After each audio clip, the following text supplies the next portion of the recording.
Lewis. I miss you guys. I miss seeing your faces when I do experiments and they don't turn out the way that you think they're supposed to turn out. Well, this is an experiment that you've probably seen before, but you can do it at home. All you need are 2 coffee or tea cups and an empty soda can.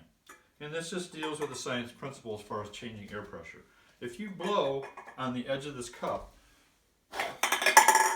you change the air pressure, and, oh my gosh, it actually worked. You can blow the can from one cup into the other one. You can have a contest at home using materials that you can find around the house. You could experiment with how far apart could you put the cups before you could still blow the can into the cup. But you can have some fun with mom or dad, grandma and grandpa, or brother and sister.